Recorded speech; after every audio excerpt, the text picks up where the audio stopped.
Durante años, un hombre logró hacer lo imposible, engañar a millonarios, celebridades y miembros de la élite mundial sin usar una sola arma. Su nombre era Christophe Rocancourt, un impostor que construyó una vida basada en mentiras, haciéndose pasar por heredero de los Rockefeller, productor de cine y miembro de la alta sociedad, infiltrándose en los círculos más exclusivos del planeta. Prometía inversiones, películas, negocios millonarios y lograba que sus propias víctimas le entregaran el dinero voluntariamente, creyendo que estaban entrando a un mundo al que pocos tienen acceso. Cuando todo terminó, había estafado aproximadamente 40 millones de euros, pero lo más inquietante no es cuánto robó, sino a quienes logró engañar. Porque este no es solo el caso de un estafador, es la historia de cómo la apariencia puede abrir cualquier puerta, incluso en los niveles más altos del poder. El imperio de Rocancourt no nació en el lujo ni en el poder, nació en la miseria más absoluta, en Honfleur, un pequeño pueblo portuario de Francia, en condiciones que desde el inicio parecían condenarlo. Era hijo de una prostituta y de un padre alcohólico, dos figuras que no solo marcaron su origen, sino que terminaron abandonándolo junto al Sena cuando apenas tenía 5 años. Desde ese momento, su vida dejó de pertenecerle.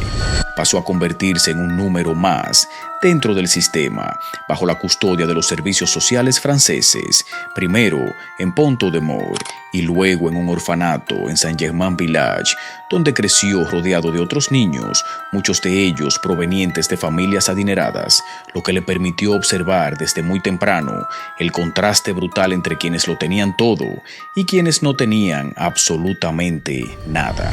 En ese entorno, conoció el frío real, el hambre constante y la disciplina impuesta a base de castigos. No había espacio para la inocencia. En más de una ocasión, robó pequeñas limosnas mientras servía como monaguillo, no por rebeldía, sino por necesidad.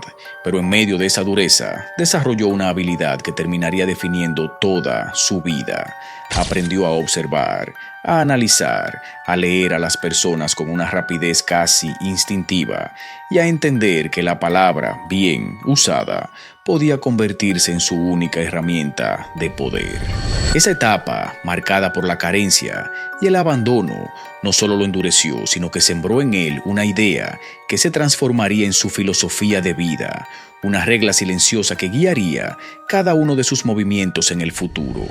Rocancourt no estafaba de forma impulsiva, desarrolló un sistema preciso, escalonado y sin necesidad de violencia. Su principio era simple, pero efectivo: no quitarle el dinero a la víctima, sino lograr que se lo entregara voluntariamente. Para eso, no buscaba robar, sino convencer, y en ese proceso convertía a cada persona en un cómplice sin darse cuenta. Fase 1. Creación del personaje.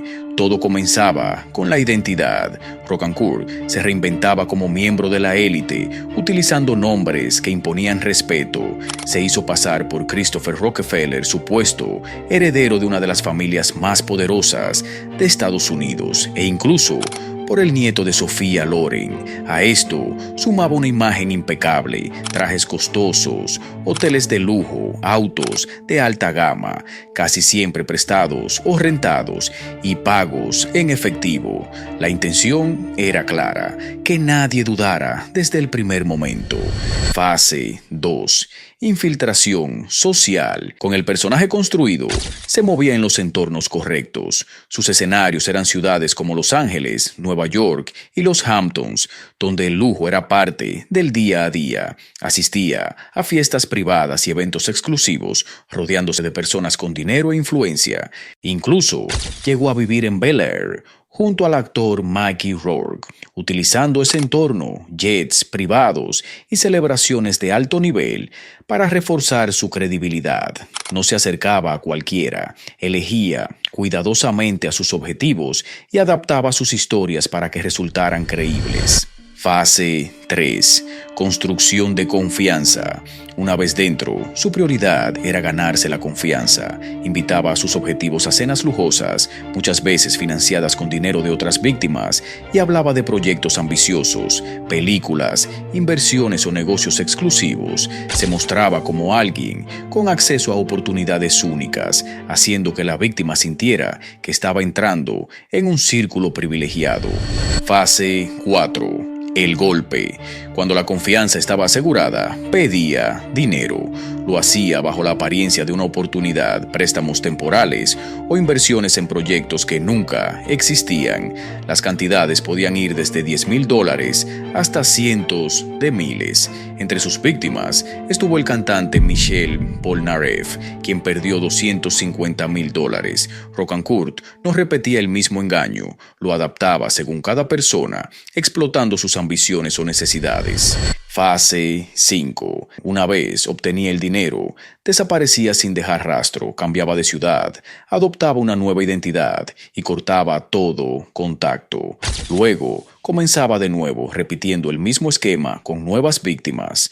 En total, se estima que llegó a estafar aproximadamente 40 millones de euros, engañando a celebridades, tanto en Francia como en otros países. Tras consolidar su reputación en el mundo del lujo francés, extendió su método a otros destinos. Viajó a Inglaterra, haciéndose pasar por un supuesto príncipe para obtener préstamos millonarios, y posteriormente repitió el mismo esquema en ciudades como Nueva York y California, así como en otras grandes capitales del mundo, siempre en busca de nuevas víctimas.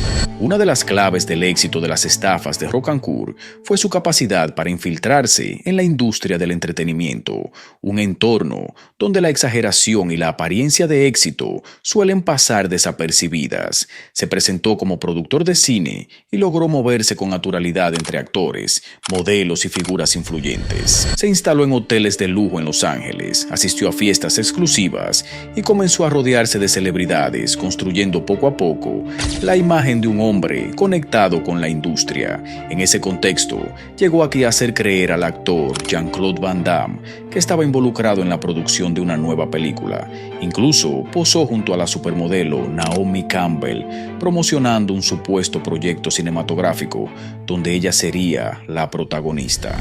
Su estrategia era simple, pero efectiva. En Hollywood, donde los proyectos gigantescos y las promesas exageradas son comunes, su personaje encajaba demasiado bien como para levantar sospechas inmediatas. Llegó a afirmar en distintos momentos que era pariente del productor Dino De Laurentiis o incluso sobrino de Sophia Loren, reforzando así su supuesta conexión con la élite del cine. Mientras tanto, su estilo de vida, hoteles 5 estrellas, champán diario y jets privados, funcionaba como prueba visual de su éxito, alimentando aún más su credibilidad. En ese entorno, Rocancourt no solo engañaba con palabras, sino con presencia. Prometía financiamiento para películas inexistentes, acceso a contactos exclusivos y oportunidades únicas dentro de la industria. Así, logró abrir puertas en Hollywood, ganar la confianza de algunos y el dinero de muchos. Como toda farsa, eventualmente comenzó a desmoronarse. Los excesos de Rocancourt terminaron llamando la atención de las autoridades. A finales de los años 90, varios de sus antiguos socios en Los Ángeles ya habían empezado a notar irregularidades en sus negocios, lo que llevó a la emisión de órdenes de captura en Estados Unidos. Ante esto, Rocancourt huyó hacia Canadá junto a su familia, intentando reiniciar su esquema una vez más. Allí continuó con su patrón habitual de engaños, manteniendo un estilo de vida lujoso, financiado por terceros. En uno de los casos, un hombre de negocios canadiense llegó a costearle un palacio en una estación de esquí y múltiples regalos, convencido de que estaba cerrando un trato millonario que en realidad nunca existió. Cuando la víctima finalmente descubrió la estafa, presentó la denuncia que marcó el inicio de su caída. Finalmente, la policía canadiense lo aprendió el 26 de abril de 2001 en la isla de Vancouver. En ese momento, Rocancourt utilizaba una identidad falsa como supuesto piloto de Fórmula 1 y se encontraba acompañado por su esposa, quien posteriormente fue liberada por falta de pruebas. Meses después, en marzo de 2002, fue extraditado a Nueva York, donde enfrentó un juicio federal. Paralelamente, en Francia, también tenía cuentas pendientes. Ese mismo periodo, fue condenado a 5 años de prisión por suplantación de identidad. En esa sentencia, el tribunal dejó claro que no existía ningún vínculo real con familias como los Rockefeller, ni con títulos nobiliarios. Todo su relato había sido una construcción completa basada en la mentira. La justicia estadounidense terminó de cerrar el caso. Rocancourt se declaró culpable ante la Corte de Nueva York por múltiples cargos, entre ellos fraude, robo, perjurio y otros delitos vinculados a las 19 víctimas que lo denunciaron. En 2003 recibió una sentencia de 5 años de prisión federal. Además, se le impusieron sanciones económicas muy severas, una multa de $9 millones y la obligación de pagar 1,2 millones en restitución a las víctimas. En resumen, este caso lo llevó a enfrentar tanto prisión como deudas millonarias. Sin embargo, ni siquiera la cárcel logró frenar su necesidad de protagonismo. Tras su salida en 2005, comenzó a escribir libros autobiográficos y a conceder entrevistas, manteniendo viva su propia leyenda, incluso después de haber sido condenado. Quizás lo más inquietante de Rocancourt es su falta de conciencia moral. Nunca mostró arrepentimiento y en varias ocasiones llegó incluso a responsabilizar a las propias víctimas por caer en sus mentiras. El cantante Michel Polnareff, uno de los famosos entre sus víctimas, llegó a denunciar públicamente que Rocancourt era un miserable aprovechándose de la debilidad de sus víctimas.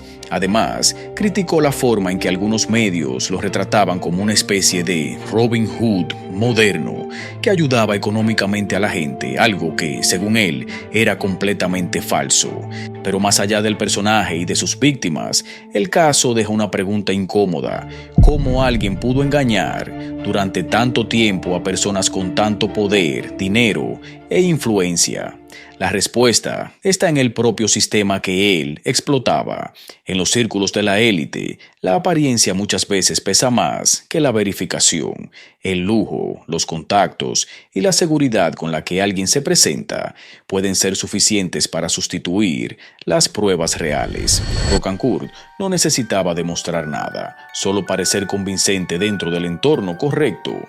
Y por eso, este caso no es solo la historia de un estafador hábil, sino también una muestra de cómo incluso en los niveles más altos del mundo, la confianza puede convertirse en una vulnerabilidad. Porque cuando el entorno asume que nadie puede estar fingiendo aquí, es precisamente ahí donde la mentira se vuelve más efectiva. Gracias por llegar hasta el final de este video. Si este caso te impactó, tienes que ver el video anterior del canal sobre el caso de Joe Low. A diferencia de Rocancourt, su esquema no se basó en estafas personales, sino en un fraude financiero a escala global que movió alrededor de $4.500 millones, involucrando bancos, gobiernos y una red internacional de corrupción. Dos historias distintas, pero con una misma base: la facilidad con la que el dinero y la apariencia pueden ocultar la verdad.